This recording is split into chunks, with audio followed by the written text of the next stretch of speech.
Hey everyone, welcome to today's deep dive, where we're tackling a question that's both intriguing and, let's face it, a little bit mind-boggling. Why are some countries swimming in wealth while others struggle to stay afloat? It's a question that's puzzled people for centuries, and guess what?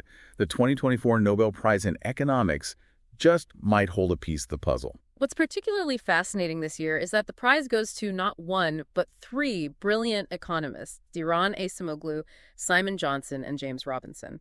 And here's a fun fact. They all currently work at prestigious universities right here in the U.S., even though the Nobel Prize itself comes from Sweden. Right. Talk about a brain drain, for Sweden at least.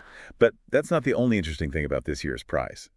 The Nobel Committee specifically recognized their work on something called societal institutions and how they impact a nation's prosperity. Now, I know what you're thinking, societal institutions. That sounds about as exciting as watching paint dry, right? It might sound a bit technical at first glance, but I promise it's far more interesting than you might think. Think of societal institutions as the underlying rules of the game in a society.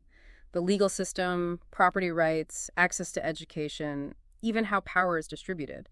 They're the often invisible forces that shape everything from how businesses operate to the opportunities available to everyday citizens. Okay, so instead of a thick textbook definition, give us a real-world example. What does this actually look like in practice? Imagine two countries both trying to build successful economies. One country has a legal system that's fair and applies equally to everyone. This means businesses can operate with confidence, knowing that contracts are enforced and their investments are protected. This system encourages innovation and risk-taking because people believe the rules are fair. But in the other country, maybe the legal system is riddled with corruption, and only a select few with connections and power can truly benefit. Businesses might be hesitant to invest, innovation might be stifled, and opportunities for the average person are limited. So it's like the difference between playing a board game where everyone knows the rules are fair versus playing a game where the rules are constantly changing and only a select few hold all the good cards. That's a great way to put it. And what these economists discovered is that a country's history, especially its colonial past, can have a huge impact on these rules of the game, even centuries later. Wait, so you're telling me that something that happened hundreds of years ago could still be affecting a country's ability to thrive today? How is that even possible? It's remarkable, isn't it? The research delves into how colonial powers often establish what we call extractive systems, systems designed to primarily benefit themselves at the expense of the colonized nation. Extractive systems. Yeah. It's like they were treating the country like a giant piggy bank, just there to be raided. That's a very apt analogy. For instance, imagine a colonial power arriving in a resource-rich land.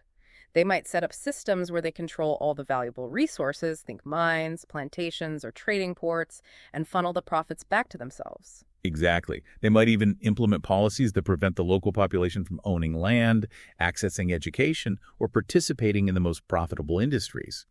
These types of extractive systems are like building a house on a weak foundation.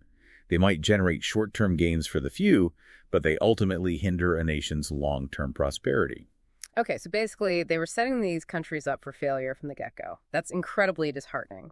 But as we've seen, not all systems are designed to drain a nation's wealth. Some aim to distribute the benefits more equitably. These are what we call inclusive institutions, right? Precisely.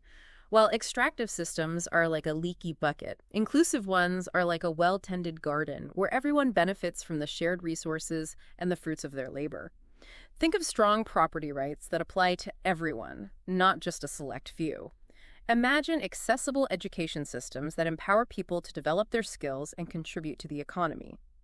Think about a transparent government that's accountable to its citizens and operates under the rule of law, where businesses can thrive and individuals are empowered to reach their full potential. These are all hallmarks of inclusive institutions. So, if inclusive institutions are the key to sustainable prosperity, why don't we see them everywhere? It seems like common sense, right? You'd think so, wouldn't you? But here's where things get even more interesting, and this is a key insight from the Nobel Prize-winning research. Countries can get stuck in what economists call the extractive trap. The extractive trap. Okay, you have to explain this one because it sounds a little ominous. Imagine a country that's been stuck in a cycle of extractive systems for generations. The elites who benefit from this system, often those in positions of power, have little incentive to change things, even if it means holding the entire nation back. So it's like they're clinging to a life raft. even though it's riddled with holes and slowly sinking, because they're terrified of swimming in open water, even if it means reaching a safe shore. That's a powerful way to put it. Change can be scary, especially when it threatens the status quo and the power dynamics that maintain it. Those in control often fear losing their grip on power and wealth, even if clinging to that power ultimately harms everyone, including themselves, in the long run. It's a classic case of short-term thinking with potentially devastating long-term consequences. But surely there must be some way to break free from this extractive trap. The Nobel Prize wouldn't be awarded just for identifying a problem without offering some glimmer of hope, right? You're absolutely right. The research also highlights instances where nations have successfully transitioned from extractive to more inclusive systems, demonstrating that positive change, while challenging, is indeed possible. One fascinating correlation the Nobel announcement points to is the link between democracy and economic development. Democracy, you mean a system of government where power is more evenly distributed and citizens have a voice, can actually influence a nation's economic trajectory. That's right. It might seem counterintuitive, but there's a statistically significant relationship between a country's level of democracy and its long-term economic growth. The research suggests that in some cases, those in power may be more willing to transition to a more democratic system, not necessarily out of some altruistic desire for equality, but as a calculated move to maintain some semblance of control, especially when facing potential unrest or revolution. Wow, so it's like they're thinking, well, if we don't give the people a little bit of power through democratic processes, they might just rise up and take it all. It's a fascinating example of how even self-preservation can sometimes lead to positive change. Exactly. It highlights how economic and political systems are intertwined in complex and often unexpected ways. It's not always a simple cause and effect relationship, but rather an intricate dance between power, economics, and the aspirations of a nation's people. It's like they say, sometimes you have to shake things up to move forward. But this all begs the question, what does this mean for us today? It's fascinating to think about these historical patterns, but why should we care about these societal institutions? That's the million-dollar question, isn't it? This isn't just some dry academic theory. It has real-world implications for all of us. Understanding how institutions, even those established centuries ago, can impact a nation's trajectory can help shape more effective policies today. It can inform aid efforts, guiding them towards promoting good governance and sustainable development. And for you, it can even provide a new lens for understanding global events and making personal decisions about where to invest or even live. You're right, this totally changes how I see the world. Suddenly, news stories about economic struggles or political upheaval in different countries have so much more depth. It's like you've handed us a decoder ring for understanding the complex forces that shape our world. Precisely. And the beauty of this research is that it doesn't just offer explanations. It empowers us to ask critical questions. It challenges us to examine the systems in our own countries. Are they designed to be truly inclusive, offering equal opportunities for all?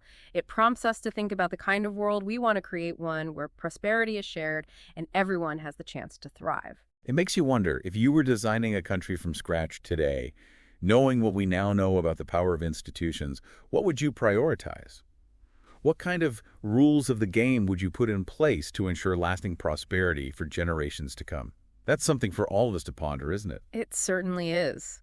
This year's Nobel Prize reminds us that understanding the past is key to shaping a better future. And that wraps up our deep dive into the fascinating world of societal institutions and their impact on global prosperity. We hope you found this exploration as insightful and thought-provoking as we did. Remember, knowledge is empowering. The more we understand these complex systems, the better equipped we are to create positive change in our world. Until next time, keep those questions coming, keep your minds open, and let's keep